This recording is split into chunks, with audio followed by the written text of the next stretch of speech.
السلام عليكم ورحمة الله وبركاته. اللهم صل وسلم وبارك على سيدنا محمد وعلى أهله وصحبه أجمعين. ازيكم يا حبايب قلبي، عاملين ايه؟ يا رب تكونوا بألف خير. النهاردة بإذن الله هعمل مع حضراتكم لحمة الراس باللوبيا. أتمنى إن الفيديو يكون خفيف على قلوبكم ويعجبكم يا حبايبي. قبل ما أبدأ الفيديو فضلا ليس أمرا، اللي يعجبه الفيديو ما ينسانيش باشتراك ولايك وكومنت. يسعد قلبي، ربنا يسعد قلوبكم جميعا بحق دي الأيام المفترجة. اول حاجه معانا كده يا حبايب قلبي هنجيب حله مناسبه ونحط فيها كميه ميه معقوله ونحطها على البوتاجاز ونقيد عليها. طبعا احنا متعودين ان احنا كنا بنشوح اللحمه وبنحط المنكهات وبنحط الحاجات بتاعتها والتوابل، ونزود الميه. لا النهارده هنسلق اللحمه. طبعا هنعمل لحمه الراس يا جماعه. طبعا هي بتاخد سوى اكتر من اللحمه العاديه. الميه غليت معانا اهيت واحنا غاسلين اللحمه غسيل جيد بملح وليمون وما فيهاش اي نسبه زفره، وشاطفينها تحت الميه كده. حاجه كده زي الشمع يا جماعه، بسم الله ما شاء الله، حاجه كده جميله. هننزل بكميه اللحمه بتاعتنا في الميه اللي غليت. هنشوف يا جماعه طبعا لحمه الراس بتاخد سوى اكتر من اللحمه العاديه، فاحنا معانا مكونين اتنين هنشوفهم النهارده، دول هيسرعوا من عمليه سوى لحمه الراس بالذات يا جماعه.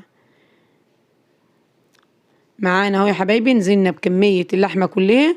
حطينا قرن فلفل رومي بارد وقرن حامي. معانا بصلة غسلناها كده وقطعناها مكعبات يا حبايبي. هنقلبها. صلوا على النبي يا جماعة، اللهم صل وسلم وزد وبارك عليك يا حبيبي يا رسول الله. التوابل بتاعتنا معانا ورق لوري، معانا 5 فصوص حبهان كده او 6 فصوص، معانا قرنفل مسمار، معانا معلقة صغيرة فلفل ناعم اسمر، نص معلقة سكر، ودي تمراية يا جماعة. تمراية هنشيل النوى بتاعتها وننزلها كده، بتسرع من عملية سوى لحمة الراس. جربوها يا جماعة وانتوا فعلا هتحسوا ان هي فعلا ما خدتش وقت في السوى نهائي. اهي يا حبايبي شلنا النوى بتاعتها وغسلناها. هننزل بها كده مع الحلة في الحلة بتاع الشرب. هنقلب المحتويات بتاعتنا دي كده وهنغطيها ونسيبها لما تستوي. اذكروا الله يا جماعة، لا إله إلا الله سيدنا ونبينا محمد رسول الله. هنتابع مراحل التسوية مع حضراتكم.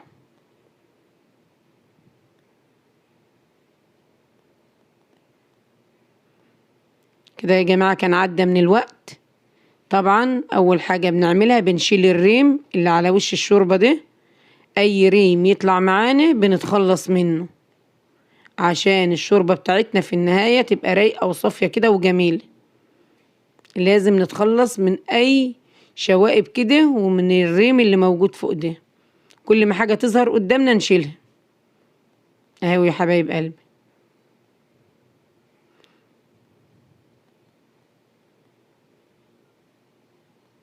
اهي يا حبايب بدأ الريم يختفي لأننا على طول كل اللي بيظهر قدامنا بنشيله.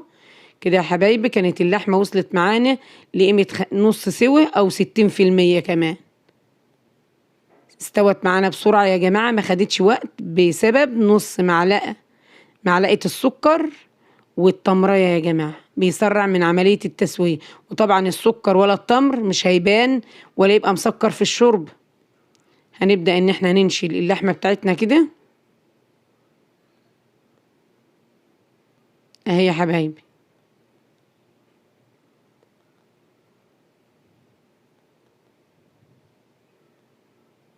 نشلنا اللحمة كده يا جماعة. جبنا حلة وحطينا فيها معلقة سمنة. انا نزلت بمعلقتين زيت على معلقة السمنة يا جماعة، بس المقطع انحذف مني. هنبدأ نقدح السمنة بالزيت وننزل ببصلة مخرطينها ناعم، واللي عايز تضربها في الكبة ماشي برضو. نبدأ ندبل في البصلة معانا كده لما تبدأ انها تدبل وتاخد صفار خفيف قوي. احنا مش عايزين اكلنا يبقى حامي لاننا طبعا في الصيف وفي صيام وكده. كل سنة وانتم طيبين، ويعود عليكم الايام المفترجة بالخير واليمن والبركات عليكم وعلى حبايبكم. دبلنا البصلة كده يا حبايب قلبي. هننزل بمعلقة صغيرة من التوم اللي المتفرز عندنا المهروس، طبعا يعني قيمة 4 فصوص توم كده. هنشوح الفص التوم مع البصلة لحد ما يبدأ ياخد صفار خفيف معانا، ونشوف هنعمل ايه. اذكروا الله يا جماعة، لا إله إلا الله سيدنا ونبينا محمد رسول الله.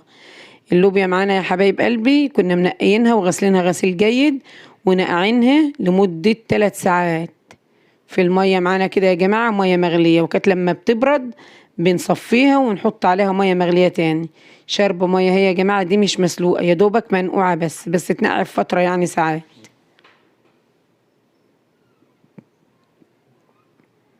بدأت البصلة تدبل معانا بالفص التوم يا حبايبي.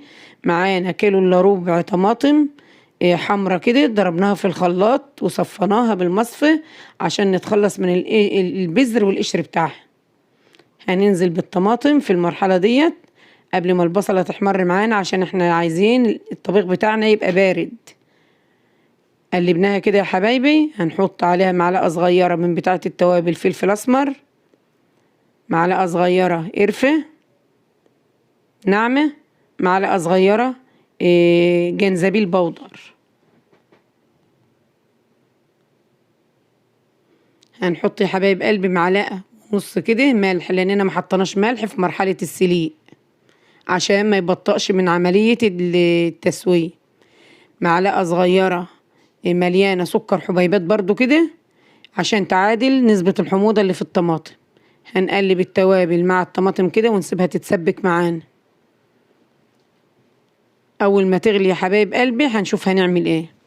نغطي عليها كده ونسيبها تغلي معانا بالتوابل كده. بعدها ب5 دقايق كده كشفنا عليها كانت بتغلي معانا.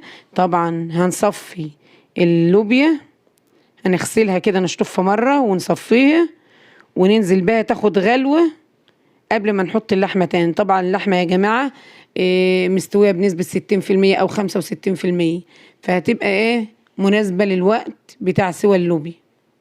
اللوبيا دي زي ما قلت لحضراتكم مش مسلوقة، احنا يا دوبك نقعناها بس لمدة 3-4 ساعات كده.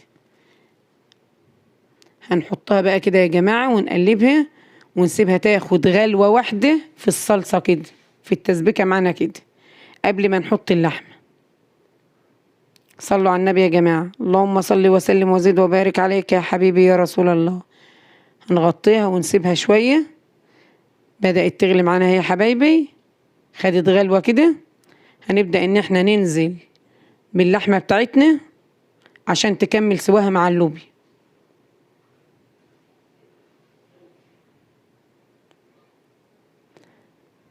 اهي يا حبايبي جبنا اللحمة كده، هننزل بيها مع اللوبيا. هنقلبها مع اللوبيا ونسيبها تتسبك مع بعضها كده. طبعا يا جماعة اما نسبكها مع بعضها كده يعني نحاول ان احنا نوطي الشعلة عليها. الحاجة اللي بتستوي على نار هادية بتبقى صراحة بتبقى نفسها حلو، بتبقى طعمها جميل جدا. سيبناها مع بعضها كده يا جماعة. هنغطيها بقى ونسيب اللحمة باللوبيا يتسبكوا مع بعض كده ويشربوا من بعض. بدأت انها تتشرب الصلصة بتاعتها يا حبايبي. طبعا احنا محطناش اي مية لحد دلوقتي. هنبدأ نزودها الشوربة اللي كانت عندنا يا جماعة. طبعا احنا صفناها من البصل والفلفل والمنكهات اللي كانت فيها والتوابل اللي كانت فيها. اهي يا حبايبي حطيناها تغلي معانا. هنبدأ ان احنا ناخد كمية شوربة مناسبة كده لللوبيا بتاعتنا، ما نكترش برضو اهي يا جماعة صافية، بوريها لكم صافية ورايقة وجميلة اهي.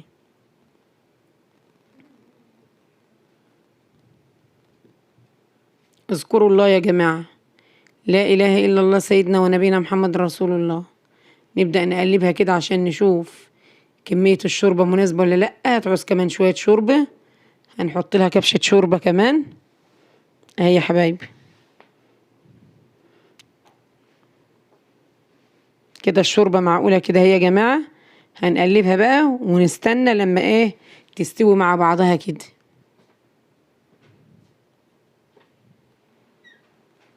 اهي يا حبايبي بتغلي مع بعضها كده، هنغطيها ونسيبها شوية على ما تستوي. بوريكم يا جماعة ان اللوبيا هيت استوت معانا، واللحمة بسم الله ما شاء الله ما خدتش وقت معانا في السوى، بسبب نص معلقة السكر والتمرية اللي احنا حطيناها. فعلا بتسرع من عملية السوى. جربوها يا حبايبي وقولوا لي رأيكم ايه في الكومنتات. كده طفينا على الحلة يا جماعة، لأن اللحمة واللوبيا استوت. أتمنى إن الفيديو النهاردة يعجبكم. اللي يعجبه الفيديو ما ينسانيش باشتراك ولايك. ده الشكل النهائي يا حبايبي للحمة باللوبيا بتاعتنا، بسم الله ما شاء الله. حاجة كده بتتكلم عن نفسها يا جماعة، متسبكة معانا ولونها أحمر وجميل ومستوية، وحاجة كده مفيش بعد كده. أستودعكم الله الذي لا تضيع ودائعه، والسلام عليكم ورحمة الله وبركاته.